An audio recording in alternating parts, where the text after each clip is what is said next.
Oi, gente, novamente, né? Acho que agora a gente já pode dar início ao nosso encontro de hoje. Mas antes de tudo, como eu não sei, por enquanto, de onde é que vocês estão vindo, cada uma das pessoas que estão participando aqui. Sei da Karen, sei da Sol, mas de outras pessoas não. E já já vou perguntar para vocês, né? Eu vou me apresentar. Eu sou a Harife, eu sou cofundadora do Salvaguarda. Não sei se vocês já conhecem muito bem, estão familiarizados com o Salvaguarda, mas eu sou a cofundadora junto ao Vini, que é o fundador do projeto. E dentro do Salvaguarda existem diversas ferramentas, né? E uma delas é coordenada pela Frente PC, que é a frente onde eu coordeno junto à Sol e outras psicólogas também. Dentro dessa frente, a gente tem algumas ferramentas relacionadas à vida profissional dos estudantes e ao processo de estudos, né? E essa aqui, que é o encontro do Salva Profício, é uma delas. Então, a gente criou essa ferramenta pensando em como aproximar pessoas profissionais, né, mais do que profissionais, então são pessoas que também são profissionais em alguma determinada área, para conversar com a gente, de gente para gente, de uma forma bastante horizontal, para a gente saber um pouquinho de como é o percurso profissional dessa pessoa, como foi o percurso profissional, para desmistificar um pouco, assim, né, esse distanciamento que a gente acaba criando, às vezes, com algumas profissões e talvez com a maioria delas, né? Eu achei com todas elas, né?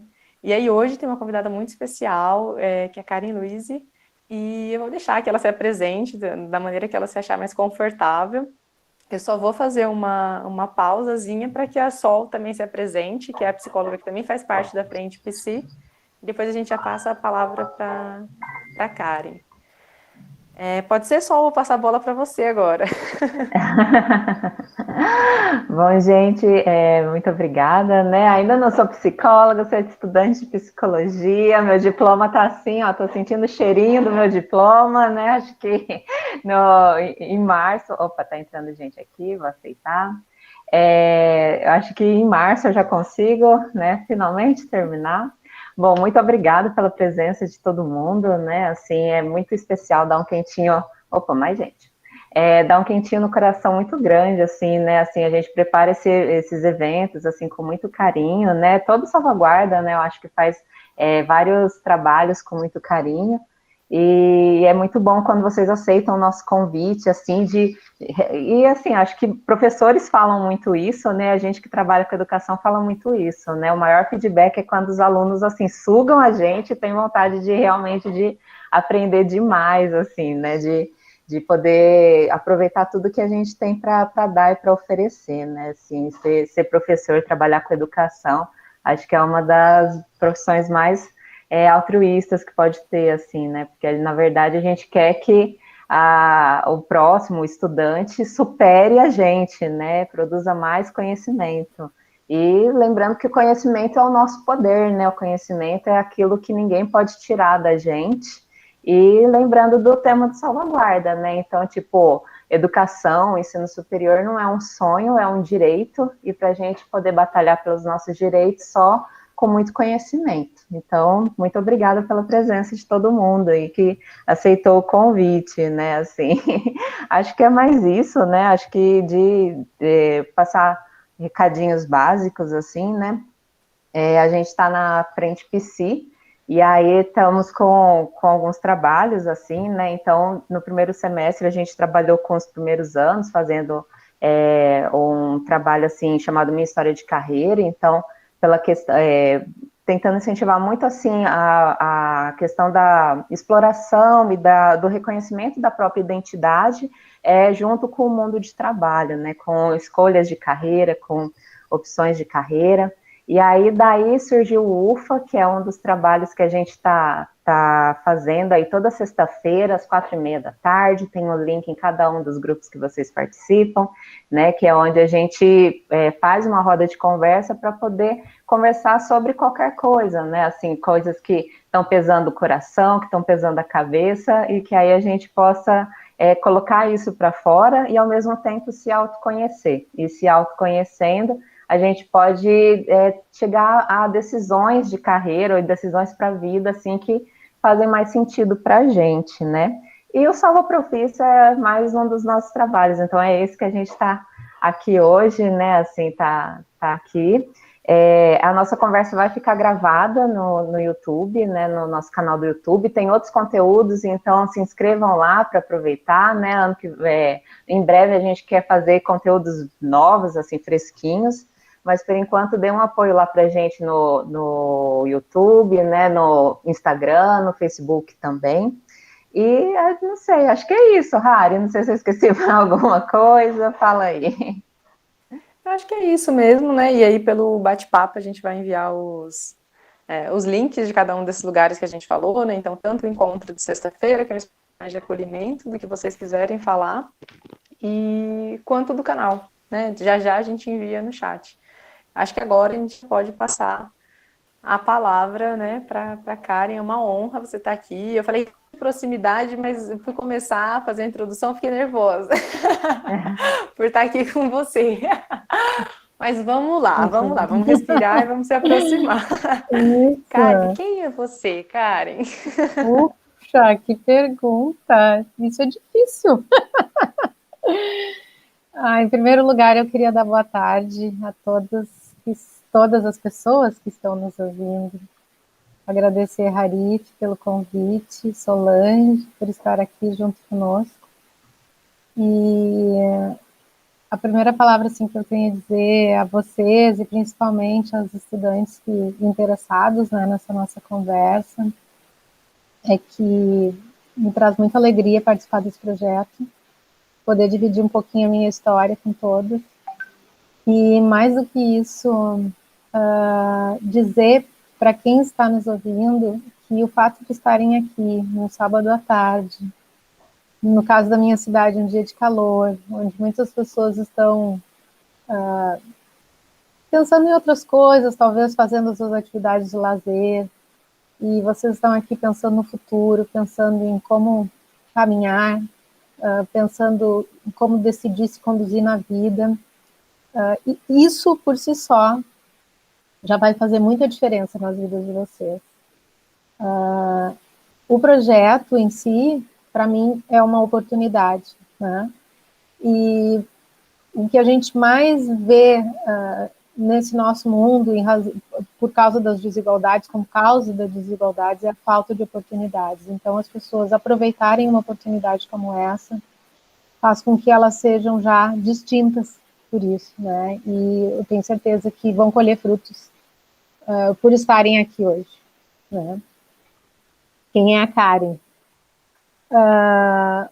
Eu sou a Karen Luize Villanova Batista de Souza, tenho 50 anos, sou juíza de Direito há quase 22 anos no Tribunal de Justiça do Rio Grande do Sul. Eu sou natural de Porto Alegre, venho de uma família de 4 filhos. A minha mãe era farmacêutica bioquímica e o meu pai é advogado. Surpreendentemente, por ser uma família de pessoas negras, eu sou a terceira geração com curso superior na minha família. Hoje a gente percebe e sabe, né, que no caso das famílias negras, geralmente as famílias negras estão ainda com a primeira geração conseguindo concluir um curso superior. Então, esse dado, para mim, é um marcador importante, porque ele mostra para vocês que a minha linha de partida já é diferente, em termos de trabalho, né, de opções, de possibilidades. Eu tive, os meus pais, pela formação que eles tiveram, eles acabaram ingressando no serviço público, que é uma alternativa muito buscada pelas pessoas para terem uma certa estabilidade na vida, né? E principalmente por pessoas negras, seja qual for o posto a ser ocupado, mas para ter uma garantia de estabilidade de vida com uma remuneração, enfim. Então, nós somos 4 irmãos e eu sou a mais velha, e tive oportunidade, por meio de bolsas, enfim, estudar em escolas particulares durante praticamente toda a minha formação. Teve uma parte da nossa vida que os meus pais tiveram um pouco mais de dificuldade, eu estudei em uma escola pública, E aqui quero ressaltar que foram os 2 anos mais felizes da minha vida, estudando em escola pública. Por diversos fatores que depois, se vocês tiverem interesse, eu até posso explicar. Mas, muito bem, eu estudei em escolas particulares e fiz o curso de magistério, e com 16 anos eu comecei a trabalhar. Trabalhar como professora, também numa escola particular, que fica perto da minha casa hoje, e assim, me traz uma lembrança muito gostosa. Depois dessa escola particular onde eu trabalhei em escolas públicas, porque eu prestei concurso para a prefeitura do município e fui professora municipal, aprovada num concurso para professor municipal com 18 anos. E aí eu trabalhei nas periferias de Porto Alegre, dando aula para o ensino fundamental. Enquanto eu era professora, eu fazia faculdade, cursava faculdade, primeiramente à noite, mas depois, por uma questão profissional, para poder trabalhar o dia todo, eu passei a fazer o curso superior primeiro durante o dia, né? E aí, depois eu fui para o turno da noite para poder trabalhar o dia todo e estudar à noite, também me garantindo melhores condições de sustento, enfim. Porque, embora, assim, meus pais com curso superior, nós éramos 4 irmãos e todos ali, de alguma maneira, né, quem vai podendo ter condições no mercado vai ingressando nele para poder melhorar o acesso e o atendimento aos outros, né. Eu me formei no ano de 1994 na Pontifícia Universidade Católica, fiz inicialmente a faculdade na Faculdade Ríter dos Reis, também em Direito, mas como era muito longe, ficava numa cidade vizinha, eu resolvi continuar tentando prestar vestibular até vir para mais perto de casa, e aí a Pontifícia Universidade Católica ficava 5 minutos da minha casa, e levantava de manhã no início, pensava assim, puxa, eu vou ter que viajar 1h30, né, e tem uma faculdade do lado da minha casa, eu não posso estar ali. Então, fui tentando até conseguir, tentei 1 ano e meio, e aí no ano de 89, ingressei na PUC e fiz os 5 anos de faculdade lá, me formei em 94. Depois da formatura, e depois vocês me perguntem os caminhos, né, as coisas mais específicas, mas depois da formatura, eu fiz Escola Superior da Magistratura, curso de 1 ano, eu não consegui fazer em 1 ano, fiz um semestre, parei, fiquei um pouco frustrada, porque reprovei numa matéria, e aí fiquei chateada, achei que nunca mais ia conseguir.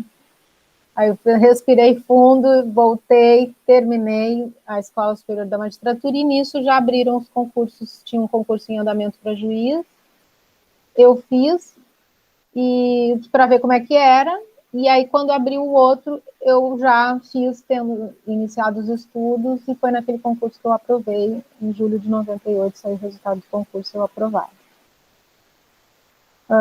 De lá para cá, então, em abril de 99, eu ingresso na carreira, passei por várias cidades no interior do estado, nesse meio tempo eu casei, tive 2 filhas, dediquei uma boa parte, assim, desses primeiros anos a me focar na profissão, me estabelecer enquanto magistrada, né, fazer um trabalho sólido e me dedicar à minha família também, cuidar das minhas filhas, que eram bebês. E aí, conforme elas foram crescendo, eu fui abrindo também outros caminhos, né, me abrindo para outras possibilidades dentro da magistratura, mas aí pensando um pouco mais na minha carreira. Eu trabalhei em Campo Bom, uma cidade de colonização alemã, trabalhei em Júlio de Castilhos, tudo no interior do Rio Grande do Sul, Encruzilhada do Sul, trabalhei em Butiá, Soledade durante 10 anos. E aí, em Soledade, eu me tornei juíza criminal, vara especializada, porque antes era vara judicial, a gente fazia de tudo, né? E aí eu tenho me dedicado os meus estudos um pouco às questões raciais e o outro tanto à minha jurisdição, que é a criminal.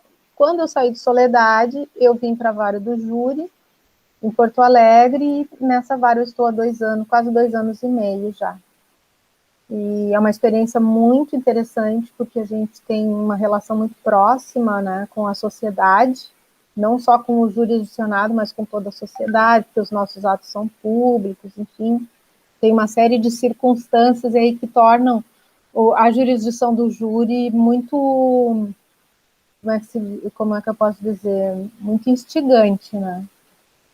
E eu tô lá, sou formadora da Infam em questões raciais e dedico a minha vida a isso, a minha família, a estudos e a todas essas práticas aí que as pessoas vêm me questionando, enfim. Isso é um pouco de mim, depois eu posso falar mais conforme vocês forem me perguntando.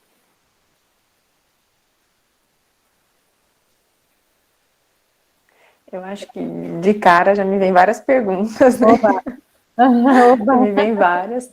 Eu só vou dar um recado para os estudantes também, porque caso eles tenham perguntas, né, vocês podem fazer, gente. Se vocês quiserem, fiquem à vontade para abrir o microfone falando, né? Porque a princípio a gente parte dessa introdução mesmo, né? Mas como eu acho que você passou por vários lugares que a gente te perguntaria para introduzir, eu acho que a gente já pode começar com as perguntas mesmo, na medida que cada um for pensando em algo, né? Uhum. Mas eu fiquei pensando aqui nos movimentos de ascensão profissional, e que você disse que teve duas filhas com a maior naturalidade do mundo, né? Como se fosse uma coisa. Você estava passando por vários processos e você, eu tive duas filhas nesse tempo e continuou.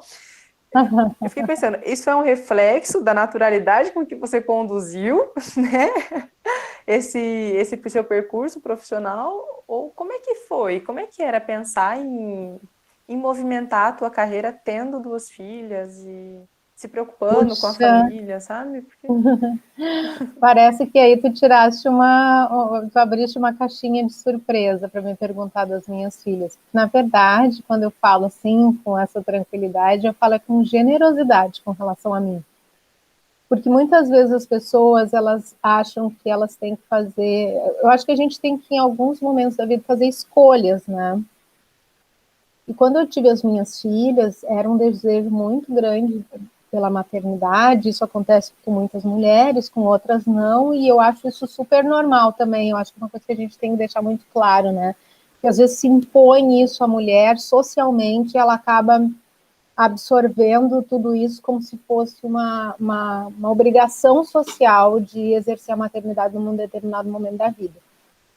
Surgiu em mim a vontade da maternidade. E num primeiro momento eu não consegui engravidar, eu fiz uma fertilização, e aí eu gerei 4 filhos. E depois disso, perdi alguns deles, uma das minhas filhas sobreviveu, e depois eu engravidei naturalmente da minha segunda filha. Então, assim, foi um período muito importante, muito... como é que eu posso dizer? Não foi um período fácil na vida, porque aí eu tinha 2 crianças com menos de 2 anos de diferença, né? E eu me dediquei totalmente a elas nesse momento, embora trabalhando. Como eu havia falado antes, né, eu construí os primeiros anos da minha carreira para solidificá-la.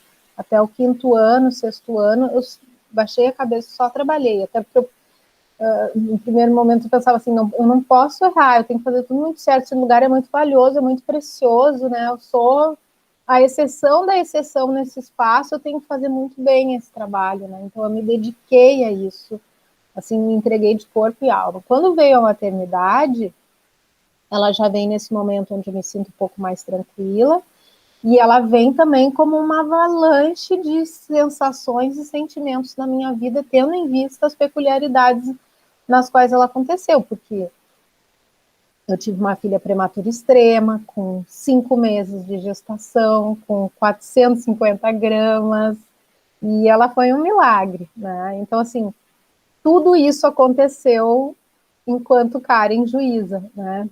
E isso é importante, eu estou falando aqui, estou abrindo isso, porque eu acho que as pessoas têm que compreender que para exercer uma profissão, que o magistrado, né, esse ser que encarna a justiça, ele tem uma vida, né? Ele tem família, ele tem filhos, né? Ele tem momentos bons, tem momentos ruins, ele vive, ele é um ser humano, né? E a gente muitas vezes encara o magistrado como alguém totalmente distante da sociedade, que vive numa situação de condições normais, né, de temperatura e pressão, e não é assim, né? A vida, ela acontece para todo mundo. Então, se foi fácil, não foi. Não foi. Talvez seja um pouco essa a tua pergunta, né? É você tentar compreender o que mais precisa de você num determinado momento, né? E aí você saber fazer as escolhas. Ou seja, eu precisei me retirar, precisei estar em licença em alguns momentos. Em outros momentos eu me colocava assim, ai, minha filha é doente, e tem um monte de gente lá no fórum me esperando. Teve vezes que eu saí de casa, fui correndo no fórum, fiz audiência, deixei minha filha sob os cuidados de uma outra pessoa. E aí, assim, as pessoas pensam que isso muitas vezes pode não acontecer com a gente, acontece também, e a gente se coloca em encruzilhadas da vida, né? Não é uma situação, não são situações fáceis. E a gente tem que aprender a conciliar e tem que aprender que isso é viver, né? O tempo vai nos ensinando, a gente fica achando, ai meu Deus, comigo dá tudo errado, assim, não, isso é a vida, isso é viver, né? Viver é se encontrar com situações que exigem você escolher um caminho ou outro. Viver é você aprender a conciliar a profissão com a vida pessoal, né? Acertando e errando, né? E nos erros a gente consegue perceber o que não deve fazer novamente. E viver também é compreender que profissão é um meio de vida no qual você pode potencializar muitas coisas, mas não é só a sua vida, né? Então, assim, quando eu coloco hoje a magistratura como quando eu digo que por intermédio da magistratura eu quero fazer justiça social, eu quero ver pessoas representando criticamente, né, vários distintos grupos sociais, eu estou colocando, né, estou potencializando o que é a magistratura para mim. Mas ela não pode, eu não posso resumir e essencializar a minha vida só ao exercício da profissão. Então, foi uma caminhada interessante aí, né? No meio disso vieram duas filhas com as alegrias que elas me trouxeram, as angústias, enfim. Foi isso. E, ô, Karen, você vai falando assim, eu vou imaginando uma balança, mas do equilíbrio da tua vida, né? Não só como símbolo da justiça, mas até em termos práticos, voltando um pouco, assim, nesse momento que você estava solidificando a tua carreira, como é que você fazia esse equilíbrio da vida pessoal com a vida profissional? Porque parece tão difícil, sabe? Eu penso até para os estudantes, eles trazem para a gente uma dificuldade em equilibrar. Não sei, quem está aqui pode falar, né? Quem está estudando, podem ir mandando no chat, vocês concordam, não vamos discutir um pouco, mas eles falam muito dessa dificuldade, né? Às vezes de lidar com as questões emocionais, como é que eles vão lidar com as provas, e aí tudo vai acumulando. Então, em relação a essa balança da tua vida, como é que você equilibrava, assim? Como é que era? Sim. Bom, assim, o que eu posso dizer? Eu acho que a gente tem que pensar, foi tudo muito intuitivo, eu não tive quem me ensinasse, apesar de os meus pais terem curso superior, assim, as coisas foram muito intuitivas. Eu me lembro da minha mãe me dizendo sempre uma coisa, ela disse, organiza teu tempo, organiza teu tempo. Às vezes eu dizia assim, tem que ler esse livro aqui, tem 200 páginas, e ela dizia, divide o número de páginas pelo número de dias que tu achas que tu precisas para lê-las. É uma coisa simples, mas isso a gente consegue colocar para tudo na vida, né? Então, eu acho que a questão do planejamento é fundamental. E aí, duas coisas. Primeiro, planejar o tempo de estudos, né? O quanto você vai estudar, dividir o material, se presentear com momentos de lazer, né? trabalhar para ganhar esses momentos de lazer. Olha, eu vou estudar 4 horas agora. Hoje, por exemplo, no dia de hoje, eu estou aqui com vocês, depois eu vou dar uma palestra às 19 horas. Entre falar com vocês e dar a palestra, eu vou preparar essa palestra e depois eu vou descansar. E amanhã eu vou descansar. Então, eu faço tudo isso pensando, né, como é que eu vou me presentear por essas e me satisfazer por esses momentos nos quais eu estou trabalhando, embora aqui tenha sendo um momento de muito prazer também, né?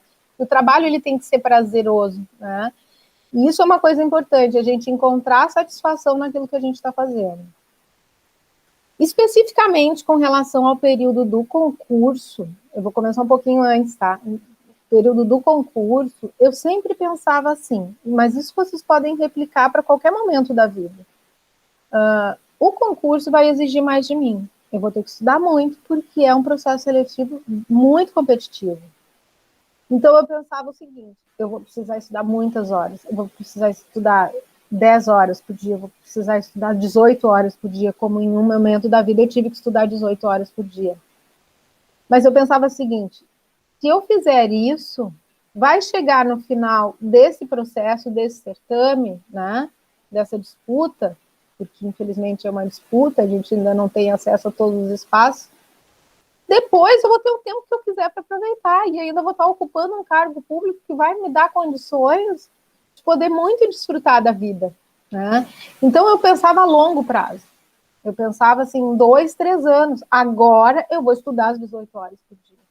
Porque se eu estiver num momento de lazer, talvez, ou estiver destinando a maior parte do meu tempo para o lazer, vai ter alguém que vai estar estudando, né? Vai ter alguém que vai estar estudando enquanto eu estou desfrutando.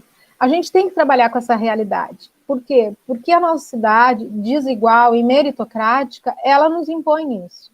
A gente tem que pensar que com a nossa cabeça, se a gente quer uma sociedade mais igual, enfim, com outras condições, a gente tem que lutar por isso. E uma forma de lutar também é poder ocupar esses espaços que são importantes para decidir e mudar as condições de vida das pessoas, né? Então, por isso que eu enxergo tão valioso o espaço que eu ocupo e me dediquei tanto para conquistá-lo e mantê-lo, porque é uma oportunidade de eu trazer uma outra visão de mundo para esse lugar, né? Quando eu ingressei na magistratura, e aí para solidificar a carreira, sim, durante muito tempo, eu dediquei muito mais tempo ao trabalho do que ao lazer. Eu não terminei meu primeiro ano de magistratura e tirei férias para ir para, sei lá, para a Europa, enfim, ou passei a viajar todos os finais de semana, né, estar em ótimos lugares, não foi isso que eu fiz. Eu me dediquei, eu continuei estudando, elaborando boas sentenças, e é claro, sem experiência, você precisa de mais tempo para compreender como as coisas funcionam. E a gente vai compensar, né, essa inexperiência, essas dificuldades, estudando. Mas sempre pensando lá adiante. Eu acho que ele não pode pensar perto, porque nesse final de semana eu não vou poder sair de casa, eu não vou poder ir numa... Nem sei quais são as expressões que hoje a juventude usa, mas sei lá, não vou poder ir numa balada, não vou poder ir numa festa, não vou poder ir num barzinho, como a gente dizia, não vou poder estar com os meus amigos. Mas eu acredito que essas, entre aspas, privações pelas quais eu me submeti, primeiro elas não chegaram a ser privações, elas foram investimentos em mim mesma, né? Eu estava me educando, estava estudando, estava me preparando, estava acumulando conhecimento. E segundo, um pouco depois eu posso desfrutar de uma outra condição de vida, né? Que me dá melhores possibilidades para poder viver em sociedade, para poder, como é que eu posso dizer, me colocar no mundo como um agente transformador, né? Ô, Karen, eu fiquei curiosa, né? Assim, você veio falando assim que é importante a gente pensar no futuro, né? Assim, no que a gente sonha, na meta que a gente tem para o futuro, né? Referente a uma profissão, e que às vezes a gente precisa abrir mão desses nossos pequenos prazeres, pequenos, né? Assim, entre aspas, né? Assim, são importantes, né? Assim, é importante ter lazer, mas às vezes a gente precisa abrir mão deles em prol de um Exato. sonho maior. E aí você pegou e falou assim, né, que a profissão também é importante, que ela seja também é importante que a profissão seja prazerosa, né, assim. Então, da gente conseguir ver sentido na nossa profissão, né, conseguir enxergar pontos que dão aquela sensação de que a gente tá fazendo uma coisa ótima, né? E eu queria que se você pudesse falar assim, o que tem assim no seu cotidiano, né, no seu dia a dia de trabalho, assim, que te dá essa sensação de que realmente é um trabalho prazeroso.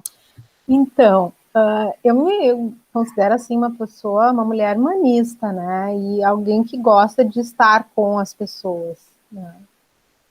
Poder ouvir histórias de pessoas, ter as histórias das pessoas e dizer o que eu penso sobre elas. Por exemplo, teve uma época que eu era juíza, trabalhava com a jurisdição de família. Poder estar com essas pessoas, entender o que está acontecendo e aconselhá-las nas audiências de conciliação, poder dizer, olha, vamos por aqui, vamos por ali, quem sabe se faz assim, quem sabe se faz desse jeito. Eu acho que o contato com o ser humano é o que me dá muita satisfação. É estar próxima da condição humana que me dá a satisfação de trabalhar, de ser magistrada e de poder dizer, eu acho que você deveria fazer assim, em algumas situações, e outras eu dizer, tem que ser assim, para que vocês possam viver melhor. Decidir sobre as vidas das pessoas. Isso me dá uma satisfação em termos de realização de justiça mesmo, né? Porque quando eu me debruço sobre um processo, eu estou tentando fazer a aplicação da lei e ser o mais justa possível nas minhas decisões. E, assim, com relação à questão da satisfação, acho que isso é muito importante essa pergunta que tu fazes, porque antes eu fui professora, gostava muito do magistério, né? Amo trabalhar com crianças, amei trabalhar com crianças, adoro crianças. Mas eu consegui, assim, ver claramente que eu era vocacionada para a magistratura exatamente por essa questão do tempo que eu dedico para o meu trabalho. Eu digo que o trabalho é um meio de vida, mas eu consigo perceber que eu esqueço do tempo quando eu estou fazendo o que eu gosto, né?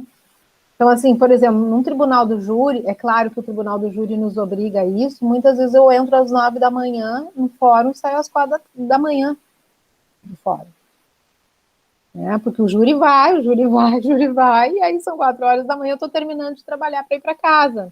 Acontece, a gente só faz júri 2 vezes por semana. Mas, assim, para vocês terem uma dimensão de como isso acaba funcionando, operando na gente, né? Eu não sou uma workaholic, eu gosto de assistir filme, eu gosto de ver série, eu gosto de passear, eu gosto de viajar, eu gosto de muito lazer na minha vida, mas o tempo com o trabalho, a relação que eu tenho com ele, ela é tão prazerosa que ela me faz me desconectar dessa coisa do tempo mesmo, né? E eu acho que também, assim, você valorizar o que faz, né? Você pode estar lá no fórum, e eu valorizo isso, né? Eu tenho a pessoa que está lá no fórum, que está ali do meu lado, que está limpando a minha sala, que está organizando às vezes as minhas coisas, que molha a minha planta, e aquela pessoa faz aquilo com tanto prazer, que às vezes eu chego e vejo que tem uma orquídea se abrindo, e eu vejo que ela fez aquilo com tanto amor, com tanto prazer, que é o fato de, que é isso que eu estou dizendo, entendeu? Não importa a profissão, o que importa é como você vai se colocar nela, como você vai se entregar para ela, e o retorno, a satisfação que ela vai dar para ti, né? Independentemente de qual seja a profissão, isso tem que estar muito claro na cabeça da gente.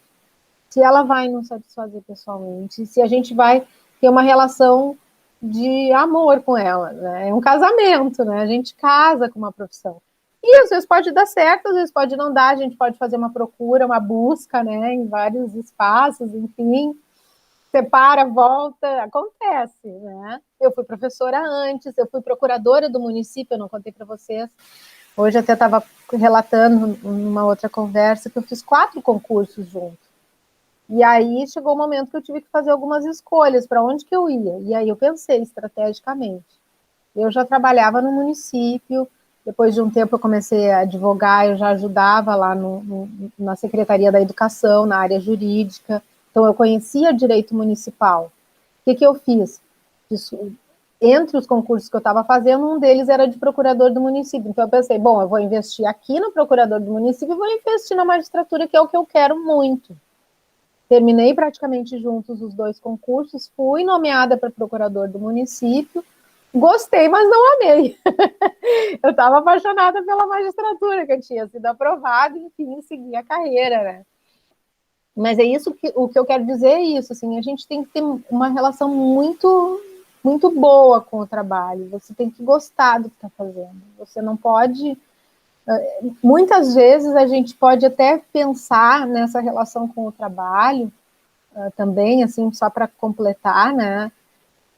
Pode não ser o que você quer lá adiante, mas só o fato de você gostar daquilo que você está fazendo e ser generoso com aquilo e ser grato por ter aquele trabalho que vai te oportunizar a chegar adiante, faz muita diferença também, né?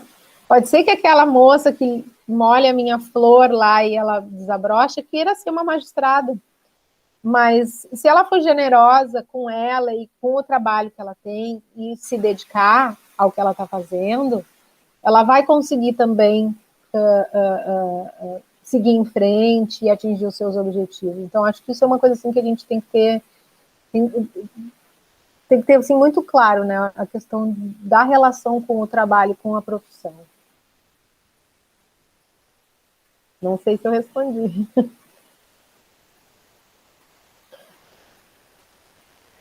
Eu acho que sim. Não sei, eu vi a Sol balançando a cabeça, né? Eu achei que sim, a Sol balançou a cabeça também, né? Que fez a pergunta. E até é assim, fica tão.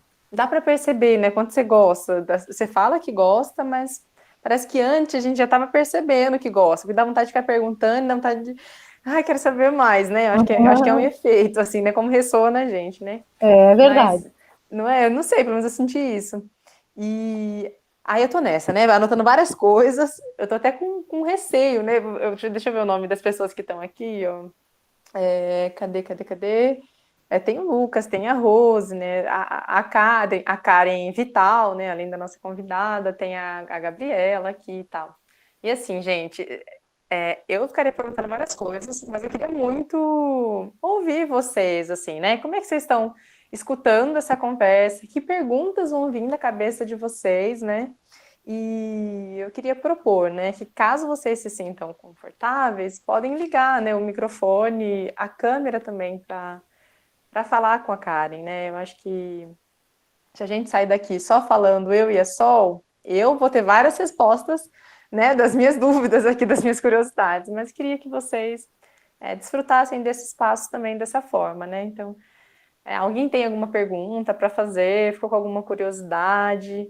Se for mais tímido ou mais tímida, pode mandar também pelo chat, mas é muito gostoso ouvir a voz de vocês no microfone, assim, uma vozinha diferente, às vezes um sotaque diferente.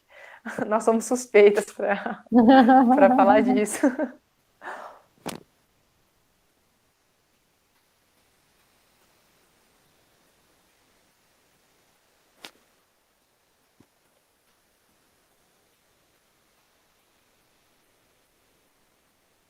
Vão perguntando aí, daqui a pouco eles perguntam. Ah, então beleza. Eu fiquei anotando, né, quando você foi falando. Perguntaram Tá, aqui, vamos lá. ó. Chegou uma A Rose pergunta. colocou, né? Ô, Rose, se Tipo, você. é, fala, Rani. Se a Rose quiser falar a pergunta dela, quer falar, Rose, ou quer que a gente leia?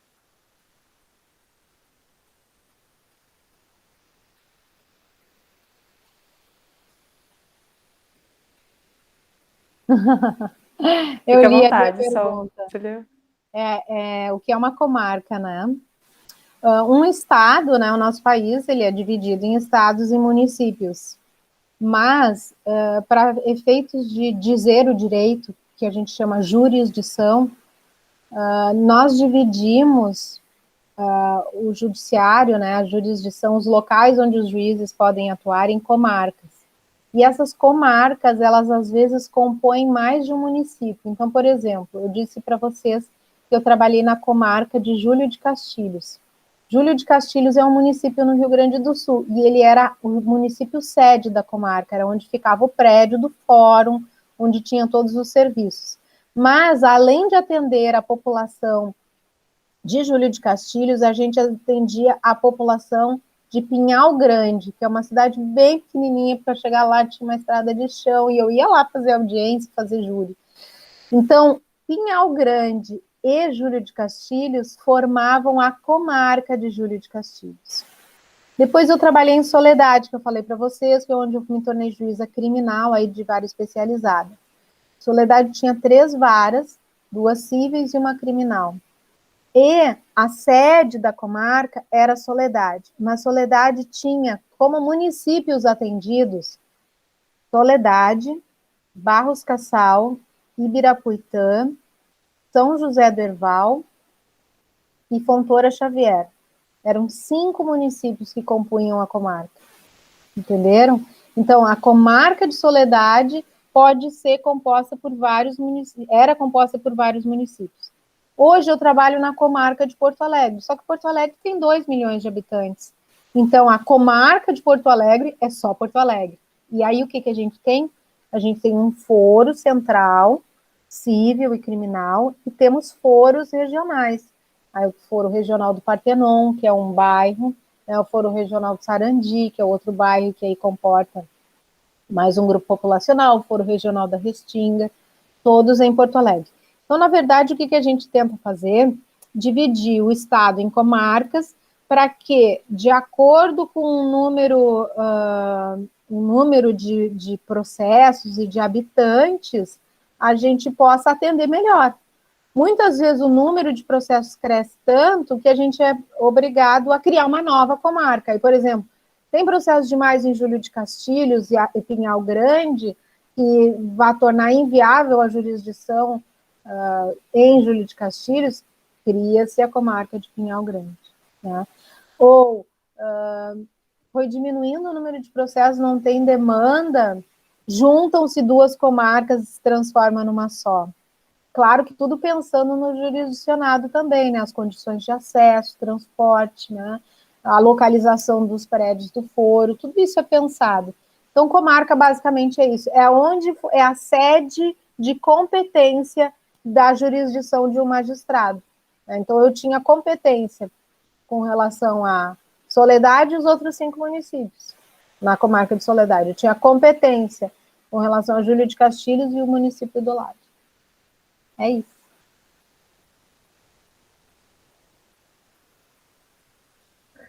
Rose, tudo bem, né? Você respondeu a tua pergunta? Não. A Rose não falou nada, por enquanto. A Gabriela colocou um comentário, eu achei a coisa mais linda o seu comentário, viu, Gabriela? Queria pedir, assim, se você puder... A Rose falou que respondeu, né? E aí a Gabriela fez um comentário, eu queria pedir se você poderia falar com a sua vozinha, assim, porque é muito bonito o seu comentário, seria especial.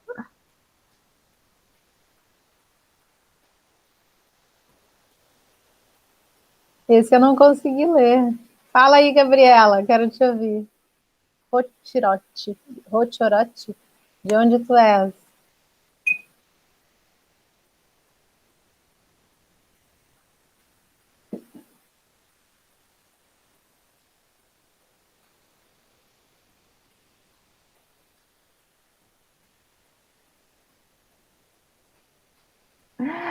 Gabriela está colocando, né, que a casa dela está uma barulheira, né, de Ribeirão Preto, então a gente vai fazer a Gabriela aqui, né? Tá bom. Antes ela tinha colocado, eu acho a coisa mais linda essa sua realização ao falar da profissão e do espaço que ocupa. Com certeza essa relação com o trabalho é um sonho de todos. Isso aí. Tomara que todos consigam, e vão conseguir. É como eu disse, esse espaço aqui é um espaço muito especial, uma grande oportunidade que vocês têm. E poderem usufruir dele, estarem usufruindo, vai fazer com que vocês sigam adiante e atinjam seus objetivos. Porque tão jovens, já pensando na sua formação profissional e nessa caminhada que estão por fazer, eu acho que isso demonstra o compromisso que vocês têm, né, com a história de vocês e também o desejo que vocês têm de poderem ocupar outros espaços, né, tem uma preocupação aí genuína com relação a isso. Fico muito feliz, assim, de ver os jovens já pensando desse jeito. Eu comecei muito nova também a pensar, né, sobre questões profissionais. Tanto é que com 16 anos eu já estava trabalhando, né? E eu acho que isso foi muito importante na minha vida, né? De muito cedo estar com a cabeça focada no futuro, né? Talvez se eu tivesse me preocupado com outras coisas naquele momento, eu não estaria aqui hoje. E isso tem um custo, é claro, como eu falei, né? Um custo pessoal, enfim, principalmente nessa sociedade nossa, que, como eu falei, é meritocrática, a gente tem que ser muito, muito, tem que estar competindo, enfim. Mas eu acho que valeu a pena. E eu desejo que vocês percorram caminhos, talvez não iguais ao meu, o caminho que vocês quiserem fazer, mas caminhos que os façam felizes, né? O curso de Direito, eu li ali alguma coisinha escrito Direito, acho que foi como eu quero fazer Direito. O curso de Direito é muito bom, porque ele nos abre um campo de possibilidades muito interessante, né? Você faz Direito, você pode seguir várias carreiras jurídicas, você pode advogar, e você pode também prestar vários concursos, onde a capacitação que o curso de Direito vai te dar ferramentas suficientes para isso, né? Conhecer a lei é poder compreender muito de como a gente tem que viver em sociedade, né? E eu acho que isso é muito importante para as nossas vidas. Até eu acho mais, e eu e algumas amigas temos conversado sobre isso, né? De como a gente precisa dar mais acesso a informações sobre a lei, enfim, sobre o direito às pessoas comuns, né? Não tornar isso um espaço hermético, fechado, onde só quem cursa o direito detenha essas informações, né? O direito tem que ser uma coisa popular, né? Pensamentos futuros aí, né? O direito, ele faz parte das nossas vidas, né? E o curso é isso, o curso ele é fantástico nesse sentido. Tem matérias boas, tem matérias legais, tem matérias mais chatas, não tão atraentes assim para as nossas vidas, e isso é normal em tudo, né? A gente não aprende só o que quer, né? E a gente não faz só o que quer na vida, né? Se eu fizesse só o que eu quisesse, enfim, né? Talvez não estivesse aqui ou no lugar que eu estou, né? Não hoje aqui eu estou fazendo o que eu quero, estou gostando muito de estar aqui. Mas estudar, enfim, várias matérias faz parte de um processo de formação, né? De construção de um profissional. E para um profissional ser minimamente, né, preencher os requisitos minimamente para poder exercer a profissão, ele precisa estudar coisas que gosta mais, coisas que gosta menos. Mas o direito em si é muito bom.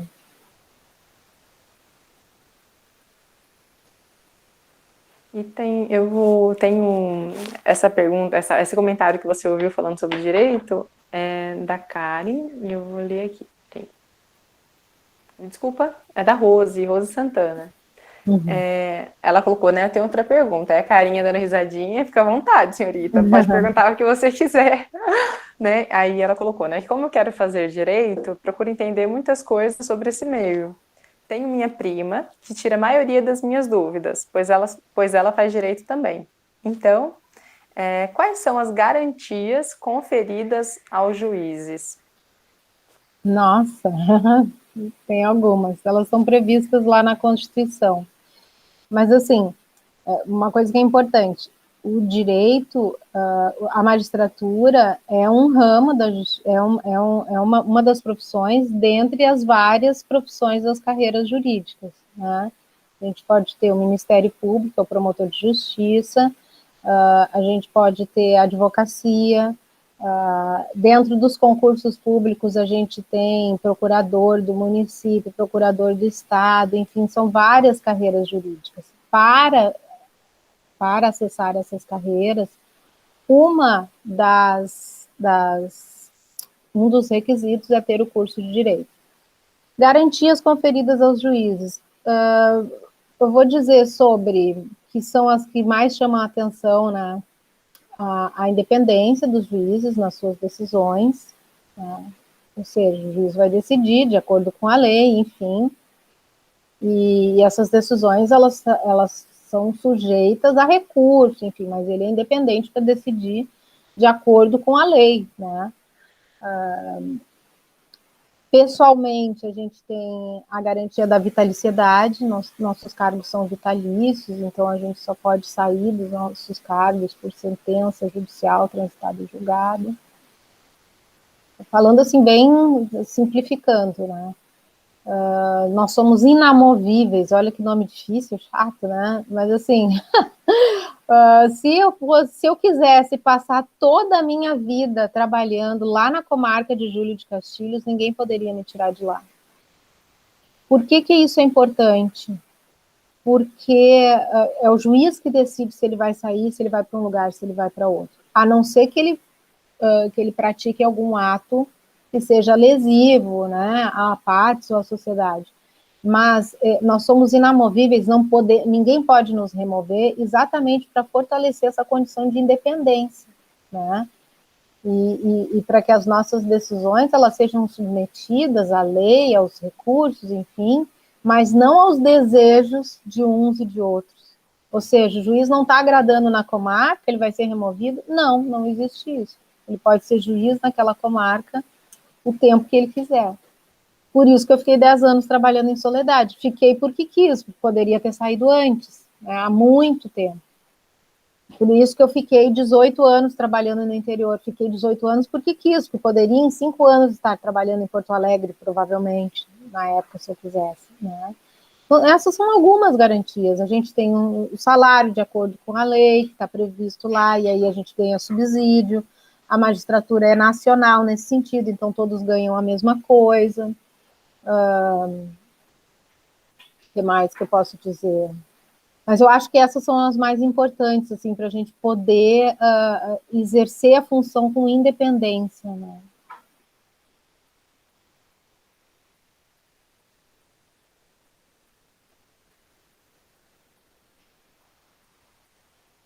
E tem mais uma... Estou lendo aqui. Ah, você está lendo? Tá bom. Aham. Com relação à questão da corrupção, né? Pessoas que não fazem coisas certas, ou melhor, pessoas que fazem coisas erradas existem em todos os espaços. Eu acho que isso a gente tem que compreender como muito importante. Existem pessoas que fazem erradas tanto na esfera pública como na esfera privada. E ocupar espaços com honradez, com denodo, com respeito ao espaço que a gente está ocupando, é muito importante para aquelas pessoas, é muito importante que pessoas sérias queiram ocupar esses espaços. Então, não querer ocupar os espaços porque neles eventualmente existem pessoas erradas é abrir mão de um espaço importante dentro da sociedade, né? O que eu quero dizer com isso? Se você percebe que existem pessoas erradas ocupando esses espaços, não é por isso que você não é isso que deve definir se você quer estar ali ou não. O que deve definir se você quer estar ali ou não é a sua vontade de exercer a profissão de acordo com os preceitos que estão previstos nela, com seriedade, com competência, com responsabilidade, não só com você mesmo, mas com responsabilidade social. Então, é possível que existam pessoas fazendo coisas erradas dentro da polícia, dentro da... que você fala aqui em concurso público para delegado, né, Gabriela? É possível. Entretanto, na polícia, no judiciário, no Ministério Público, mas isso não deve determinar, não deve ser fator para a nossa decisão, para a sua decisão de querer ingressar numa dessas carreiras. Muito pelo contrário. Se você quer fazer o certo, seu lugar é aqui, né? Eu acho que é assim que a gente tem que pensar, né? E aí a gente está disputando território com quem faz as coisas erradas, tentando ocupar ele para fazer o certo, né? Falando assim de uma maneira bem, como é que eu posso dizer, bem simples, bem direta, né? Mas eu acho que é isso que é o importante, né? Aí você pergunta, gostaria de saber sua opinião sobre isso, sobre a perspectiva do lugar importantíssimo que ocupa. É exatamente isso. Eu honro a profissão que eu ocupo. E eu procuro honrá-la fazendo as coisas certas. Eu procuro honrá-la buscando que todos façam as coisas certas e também exponho a minha imagem de um certo modo para que outras pessoas vejam em mim uma referência de judiciário e queiram ocupar esse espaço junto comigo. Eu estou sempre convidando, eu digo, vem para cá, as pessoas me mandam mensagem no Instagram, no Face, e aí às vezes dizem assim, meu sonho é ser juiz, eu estou te esperando, né? Estou te esperando, vem para cá. Por quê? Porque são pessoas que estão genuinamente preocupadas com a vida, com o mundo, com a sociedade, e enxergam em mim uma referência positiva. Se você enxerga em mim uma referência positiva, então, e tem vontade de ser juiz, então teu lugar é aqui também. Estou te esperando.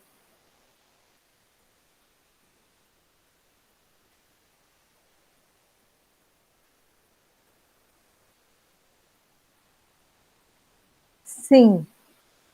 Eu acho assim, Gabriela, agora eu vou te dizer uma frase que é foi da ministra da Suprema Corte americana, a Ruth Bader Ginsburg.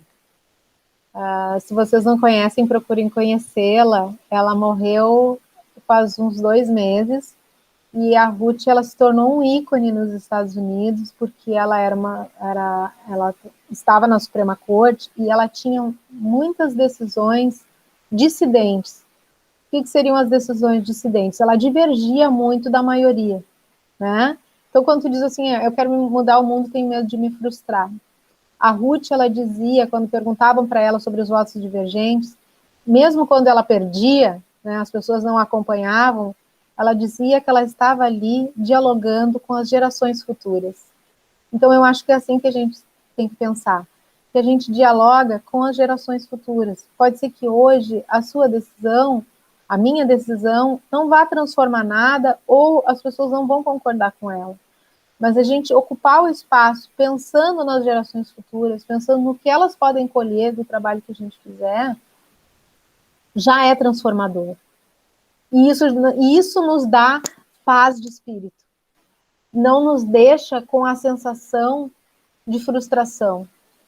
Hoje, eu posso sentar a uma mesa com várias pessoas e falar o que eu penso e dizer o que eu quero e nenhuma delas concordar comigo.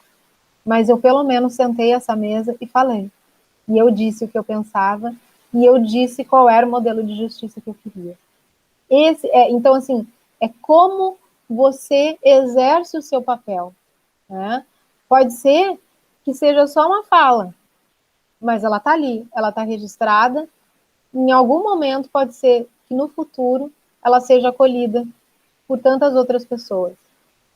Eu vou abrir um parênteses aqui para falar para vocês de um trabalho que eu fiz há pouco tempo no Conselho Nacional de Justiça. O Conselho Nacional de Justiça é um órgão, né, independente, mas que trabalha com todos os ramos da justiça e dá diretrizes de ação para todo o Poder Judiciário. E nós somos convidados, eu e uma colega especificamente, e outros colegas foram indicados, para a gente, logo depois do episódio de George Floyd, quando foi morto nos Estados Unidos, para a gente construir propostas, né, desenvolver estudos e fazer propostas de políticas judiciárias de enfrentamento ao racismo. Nós fizemos um trabalho durante 90 dias e produzimos um relatório de 212 páginas com várias proposições sobre como o judiciário deveria funcionar para enfrentar o racismo. A gente fez uma busca ativa na sociedade, procuramos ouvir várias pessoas de movimentos sociais, enfim. Esse trabalho foi concluído, foi entregado para o ministro-presidente do STF, e as nossas propostas estão lá. Pode ser que nenhuma delas saia do papel. Pode ser que nenhuma delas seja colocada em prática.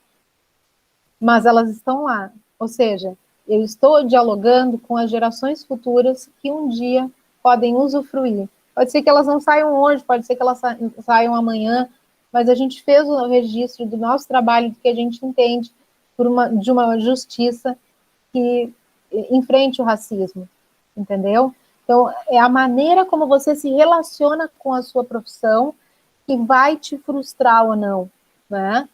É difícil você estar num lugar onde vê várias coisas erradas e elas não mudam, é muito difícil, mas você tem que pensar, bom, diante disso tudo, o que eu posso fazer?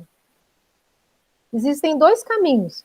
Você pode, né, se adequar ali e caminhar de acordo com o modo natural de funcionamento das coisas, e aí você vai ser uma pessoa frustrada, ou você vai procurando as frestas e vai tentando ser criativo nesse trabalho para poder fazer o que você imagina, né, modificar. Às vezes o modificar, que tu falas ali, né, modificar não vai ser agora, mas vai ser lá adiante, né? Outras gerações vão colher frutos dessas tuas ideias, dessas minhas propostas, enfim. Não é para hoje, às vezes não adianta pensar no hoje. É que nem a história do se privar para estudar, né? A gente deixa de fazer algumas coisas para, no futuro, desfrutar de outras. É mais ou menos isso, a gente está fazendo um investimento e está dialogando com as gerações futuras. Elas vão colher os frutos do nosso trabalho.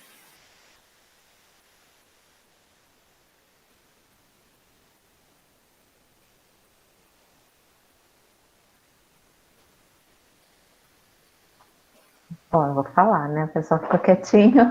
Eu achei muito legal isso que você falou agora no finalzinho também, Karen, de que realmente a gente está trabalhando para gerações futuras, né? Então, quando a gente até o salvaguarda mesmo, esse trabalho do salvaguarda, assim, né? É claro que a gente quer que, assim, um maior número de estudantes de escola pública tenham a oportunidade de ir para o ensino superior público, né? Assim, que eles usufruam desse direito também, assim, né? Mas a formação desses novos profissionais, né, que vêm das periferias, que vêm da escola pública, né, que vêm de uma realidade diferente, né, do que de quem está no poder hoje, né, assim, a formação superior dessas pessoas, assim, né, é muito importante para que eles possam trabalhar para fazer novas mudanças, né, na nossa sociedade. Exato. Também. É exatamente isso. A gente poder pensar a ocupação desses espaços como uma ocupação transformadora, né? E você está aqui e enxergar lá adiante, né? E de você não renunciar a eles.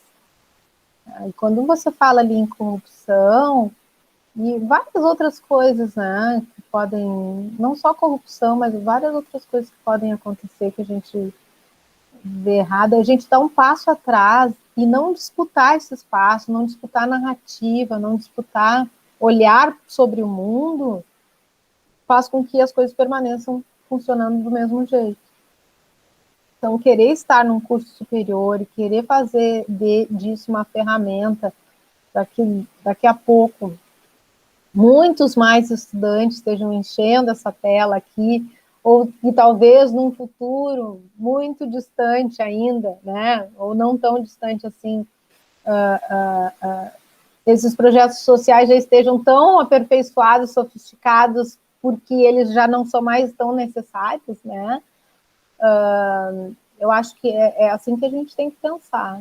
Né? A gente tem que pensar em sempre subir a escada, né? Não retroceder, nenhum passo atrás, né? Nenhum direito a menos.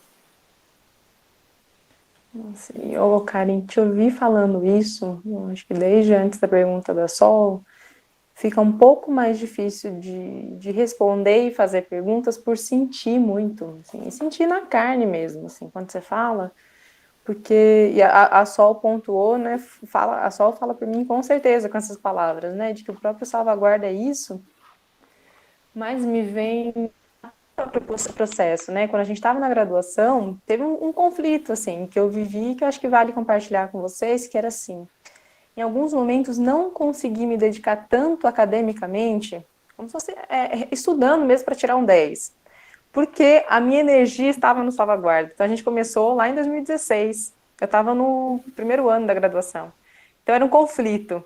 Eu vou fazer por mim, eu vou me fechar aqui, só por mim, ou eu vou tentar preparar um espaço para que outras pessoas ocupem e que possam desfrutar muito mais e transformar essa graduação de formas assim inimagináveis, né? Então, mas é um conflito. Pensar no futuro é muito difícil, porque às vezes a gente deixa de desfrutar, né?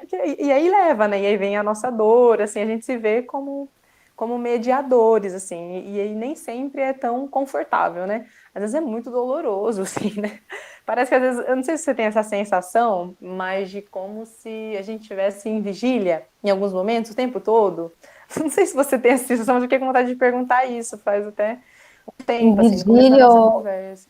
ou em estado de alerta, alguma coisa assim, nesse sentido? Isso Sim, é. claro, com certeza. E aí eu vou compartilhar com vocês uma expressão, uma metáfora que uma amiga usou hoje comigo, que eu acho que é muito importante, assim. E a gente tem que ter muito autocuidado nisso tudo, né? A gente tem que estar sempre cuidando da gente, olhando para nós, né? Para poder usar essa balança, né? Usando essa balança que tu disseste. Eu acho que a gente não pode ser individualista, jamais, né? Mas tem uma regra quando a gente anda de avião, não sei quem já andou de avião aqui, mas fica a dica, quando chega lá a pessoa que vai, o comissário de bordo, e ele nos ensina alguns procedimentos que devem ser adotados durante o voo. E ele sempre diz que quando as máscaras de oxigênio caem, a gente primeiro coloca a máscara de oxigênio na gente para depois colocar nas outras pessoas. A gente protege a nossa vida. A metáfora é essa, né? No sentido que a gente tem que ter o autocuidado, a gente tem que pensar na gente, e aí, estando seguro, a gente vai compartilhando o auxílio aos outros. Então, tem que colocar numa balança mesmo, né? Porque, primeiro, é difícil, né, fazer isso, sem prejuízo da nossa atividade profissional, do estudo, enfim, mas também é fundamental, é o que dá sentido a ela. Né? E aí você tem que estar sempre alerta para poder compreender, compreender e não ser afetado assim, por fatores externos que podem te desestabilizar, te colocar fora do jogo, né? Porque se você... quero tentar colocar assim de uma forma mais simples, né? É a balança, eu acho, sabe? Colocar as energias nos dois lugares, né? O estudar, se dedicar aos projetos sociais, ao compreender, como eu disse lá para vocês no início, eu quis solidificar a minha carreira, né? Criar raízes, né? Enfim, então assim, existe o tempo de tudo, né? E eu acho que hoje eu com 50 anos estou nesse tempo de poder também me jogar a outras possibilidades, de poder falar, poder dizer da minha experiência, poder chegar para jovens estudantes como os que estão aqui e dizer que esse é um espaço que pode ser ocupado por eles, que não é um espaço, embora seja um espaço ainda elitista, predominantemente ocupado por homens brancos e mais velhos, ele é um espaço que pode ser de todas as pessoas, que a gente está aqui lutando para que esses jovens um dia estejam aqui, ainda jovens, né, mulheres, homens, brancos, negros, de todas as raças. Então, acho que, assim, é isso, hoje eu posso fazer isso, né? Hoje a gente tem que olhar a floresta, né? Outra figura de, né, metáfora, assim, olhar para o todo, analisar ele e saber o que eu quero agora, o que eu quero mais adiante, o que eu posso fazer depois. E se proteger, se cuidar.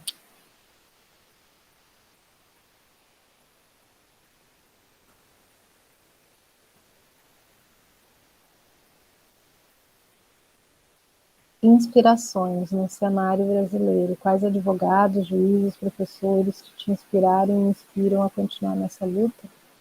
Puxa, Lucas, perguntar de onde é que tu és? Tenho curiosidade. O meu pai foi advogado, se formou em Direito, com muita dificuldade, já com 36 anos, porque não tão velho, né, mas assim, eu me formei com 24, meu pai se formou com 36, para vocês verem como de uma geração para outra as coisas vão mudando, né. O fato dele ter um pouquinho melhor, de condições melhores de vida, já fez com que eu pudesse me formar antes. Sempre uma inspiração, acho que foi por causa dele que eu fiz direito, né? Pensei assim, quais são as profissões que tem na família, né? E aí, profissões de curso superior, como o meu avô era bancário, eu achei que o direito seria, e meu pai foi uma inspiração. Muitas vezes me perguntaram assim quem seria o meu professor, inspiração, e aí eu faço uma referência, Lucas, sobre a questão racial, porque eu tive muito poucos professores negros na minha vida. Então eu tenho uma certa dificuldade assim em enxergar em determinados espaços e eu acho, eu não tive assim um professor que me inspirou, sabe? Tive muitos bons mestres, excelentes mestres, mas eu acho que é muito importante a gente poder se enxergar naquele lugar, se identificar com a pessoa que está ali. Como as pessoas negras na nossa sociedade têm um lugar social muito específico, que é um lugar de subordinação, de subalternidade, a maioria das pessoas negras estão na base da pirâmide, eu olhava para o topo da pirâmide e eu não me via lá, né? Então, assim, o que eu tive mais próximo a mim foi o meu pai como referência. E aí tu vai me perguntar assim, mas tu não te via lá, mas tu acabou fazendo concurso para juiz, como é que foi isso, né? Quando eu fiz a faculdade, a gente tinha um grupo de estudos, éramos eu e mais um colega negro, mas o grupo de estudos do qual eu participava era com colegas só brancos. E, de repente, nessa caminhada de fazer concurso, de buscar quais as profissões, a minha turma foi uma turma bastante privilegiada e muitos colegas passaram em concurso para magistratura, para Ministério Público. E aí eu pensei o seguinte, bom, mas se eles passaram, nós fizemos a mesma faculdade, fizemos as mesmas provas, tiramos notas muito parecidas, então eu também passo e aí eu quero ser juíza. E eu vou tentar ser juíza, né? Então, assim, a vontade pela magistratura veio nesse caminho, embora eu não tenha tido referências. Hoje, são referências para mim pessoas muito próximas a mim, né? Então, eu tenho grandes amigas juízas negras que ingressaram comigo na magistratura mais ou menos na mesma época. Elas são referências, doutora Adriana Alves Cruz, juíza federal no Rio de Janeiro, trabalha numa vara federal criminal. Ela e eu somos as duas únicas juízas negras em varas especializadas criminais no Brasil. Nós somos duas. Veja bem, nosso país tem 56% de pessoas negras, né? E só duas juízas negras em jurisdição criminal especializada. Isso é muito simbólico. Então, ela é a pessoa com quem eu troco muitas ideias, muitas reflexões. Advogado, vou provocar de novo, vou dar uma referência de um advogado paulista, já que vocês são aí de São Paulo, Dr. Robson de Oliveira, que eu até sugiro que vocês possam conversar com ele um dia. Ele é fundador do Comitê de Raízes, no escritório Demarest, é um dos 9 maiores escritórios de advocacia do país, e ele é um homem preto, retinto, que tem uma história maravilhosa, que eu não vou adiantar para vocês, seria um spoiler absurdo, né, e a história dele é tão linda que eu acho que valeria a pena ouvi-la, e hoje mesmo ele tendo sido assim, uma pessoa que veio da periferia, enfim, ele é um advogado sênior nesse escritório, e faz um trabalho fantástico para a inclusão racial no mercado de trabalho. E ele é uma referência para mim nesse sentido também, não só porque ele faz o trabalho da inclusão racial, mas porque ele fez essa caminhada de ascensão profissional e vem ocupando esse espaço com muita dignidade, muita honradez, é uma pessoa super estudiosa. Então, assim, vou dar como referências 2 pessoas contemporâneas que são meus amigos e que me ajudam muito a fazer essa caminhada. E outra referência são os juízes negros, que a gente se reúne num coletivo de juízes negros do Brasil, e isso ajudou muito a eu poder constituir a minha identidade enquanto mulher negra nesse espaço que é majoritariamente branco, né? E a gente se fortalece, nós nos fortalecemos uns nos outros. A doutora Adriana eu falei, né, que trabalha com direito criminal, e o doutor Robson com direito imobiliário, então trabalho, assim, não para dizer para vocês que não é só sobre a questão racial, né, é sobre toda a história e o conteúdo deles. Esses dias eu assisti uma palestra do Dr. Robson, e aí o mediador até chegou a dizer assim, que hoje no país, talvez não, a gente não coma, a maioria das pessoas comem alguma coisa que passou por alguma, que foi tirada de alguma terra que o Dr. Robson negociou, né? Como ele trabalha com direito imobiliário, com agronegócio, então, assim, a comida que a gente come passou de alguma maneira pelas mãos dele, onde ele é um homem de uma trajetória fantástica. Existem outras referências, outras pessoas que eu leio hoje, que não são do direito, que me ajudam a compreender melhor assim, a vida e o mundo. E eu acho que é muito importante dizer para vocês também, sobre o direito, que estudar direito para fazer justiça social, quem quer fazer justiça social, estudar só o direito não dá conta de tudo. O direito não dá conta de tudo. A gente precisa entender o direito, a gente precisa entender... E por isso ler é importante, né? Eu não fiz filosofia, mas eu leio algumas coisinhas de filosofia. Eu não fiz sociologia, mas é a sociologia que vai me fazer compreender várias outras questões sobre as relações das pessoas no nosso país, né? Por exemplo, assim, quero dar um dado bem concreto. Hoje a gente tem a maioria de mortes, eu acho que 65% das mortes em feminicídio são de mulheres negras. Se eu não entender isso, se eu não olhar isso pelo viés da filosofia, eu não vou compreender o que está acontecendo. Se a gente tem uma lei Maria da Penha, e que a lei Maria da Penha é suficiente para diminuir o número de mortes de mulheres brancas e não é suficiente para diminuir o número de mortes de mulheres negras. Então, assim, é o direito junto com outras questões sociais, né, e questões que fazem com que a gente possa pensar melhor e compreender melhor o mundo. Uhum.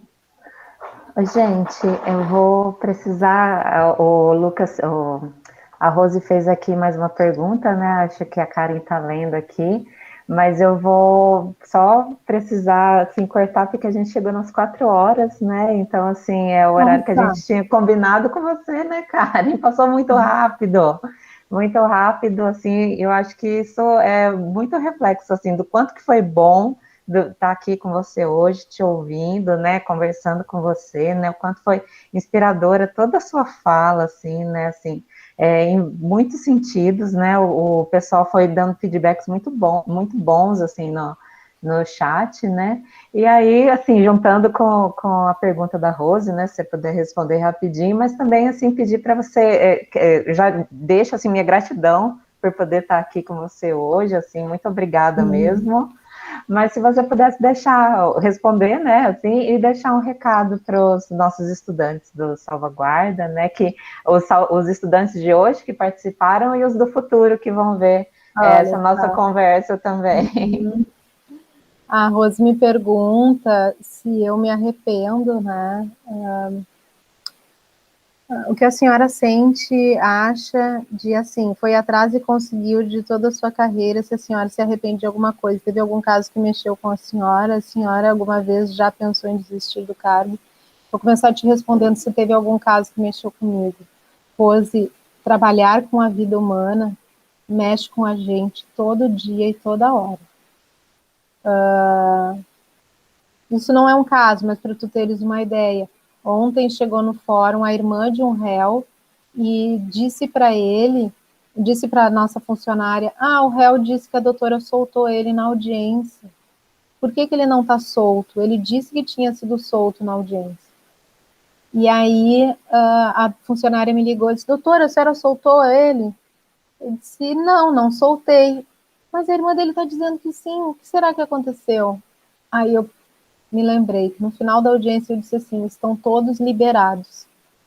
Isso pode ser uma bobagem, né? Mas vocês vejam bem como aquele indivíduo chega no judiciário para uma audiência e o tamanho da dificuldade de compreensão dele com relação ao que está acontecendo com a vida dele.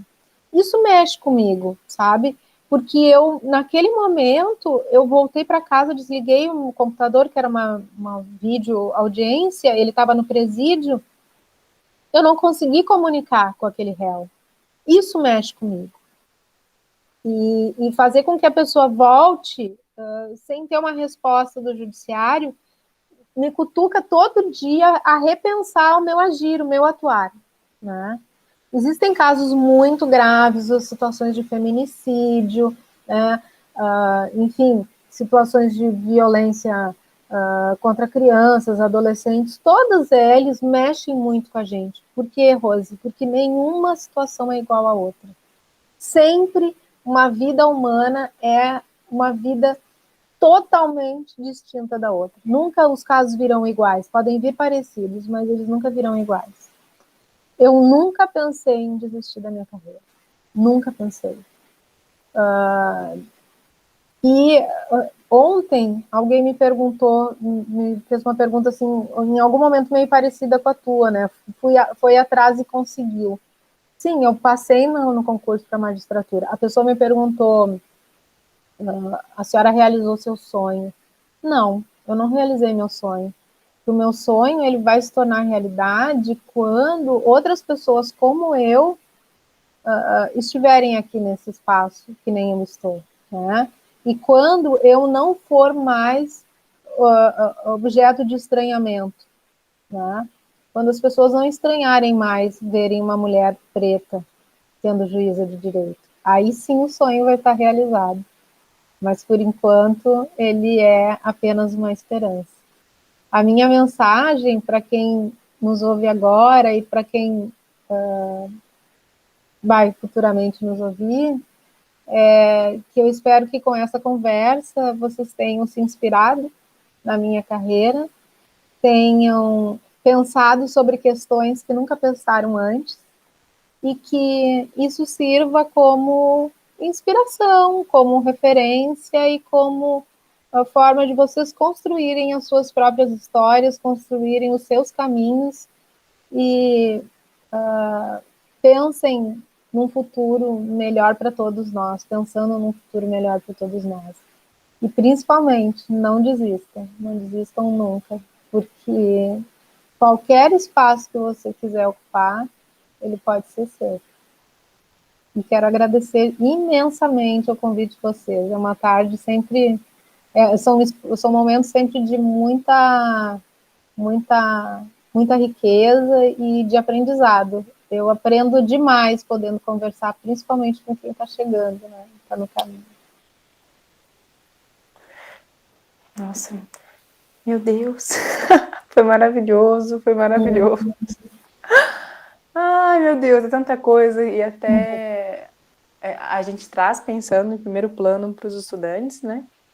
Mas aí parece que a gente estiver sendo pega, como eu me senti hoje, sabe? Foi me pegando e me pegando e me pegando, e eu anotando, isso serve para minha vida, eu lembrando da minha terapia, eu lembrando de várias áreas da minha vida, eu pensando no futuro, no passado, então assim, eu saio muito, muito mexida, assim, e obrigada pela salvaguarda e tal, que é a questão mais formal, por você estar aqui, mas obrigada como pessoa, por você aceitar estar aqui com a gente, foi muito bom, muito bom.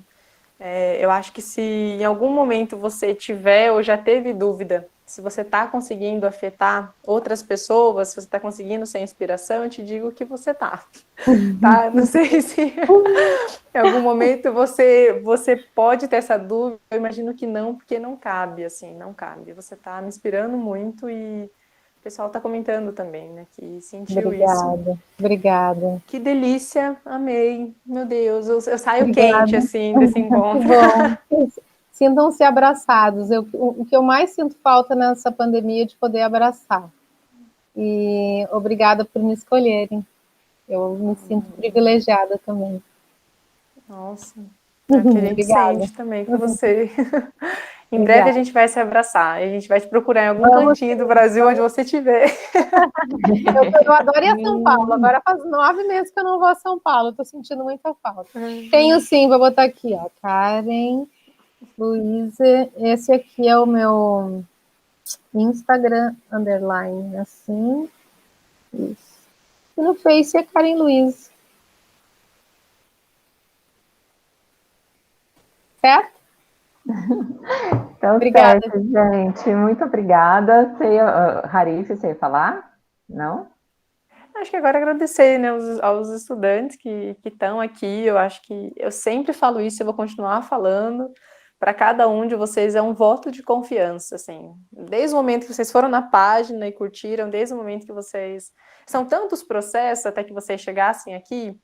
Então, é muita confiança. Então, obrigada por deixar a gente fazer parte da vida de vocês de algum jeito. E a gente promete que a gente vai sempre tentar ter o máximo de carinho possível.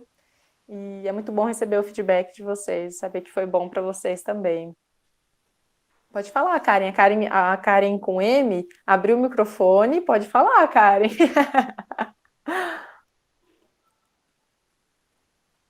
Mas por mim, acho que é isso, Sol. Fica à vontade para encerrar. Então é isso, gente. Muito obrigada à nossa convidada, Karen, muito obrigada a todos que participaram, né? Assim como a Harif pontuou, além de ser assim muito muito valioso assim na questão das questões profissionais, né, dos percursos profissionais, também foi muito rico, muito valioso para a vida mesmo, assim, né? Foi uma fala inteira inspiradora. E espero que assim, possa mobilizar assim, quem conseguiu participar hoje, quem vai assistir no futuro, assim, né? Com certeza vai mobilizar, na verdade. Bom. Bom, gente, Karen, mais uma vez, muito obrigada, né, assim, pela disponibilidade. E é isso, gente. Então, nós estamos encerrando por hoje, né? Muito obrigada. Sexta-feira nós temos o UFA, né? Então vamos falar mais uma vez, né, do nosso grupo, nosso encontro, na verdade, né? Assim, onde vocês podem conversar com a gente, né? Quem participa são as psicólogas da Frente Psi, então às vezes a gente reveza, então às vezes estou eu e Harif, aí tem a Raíza, a Stephanie, a Pamela, também são as psicólogas da Frente Psi do Salvaguarda. E aí a nossa conversa vai ficar salva lá no canal do YouTube, chama Canal Salvaguarda, só colocar assim. Então é isso, gente, muito obrigada, vou interromper a gravação, um beijo grande. Obrigada, um beijo.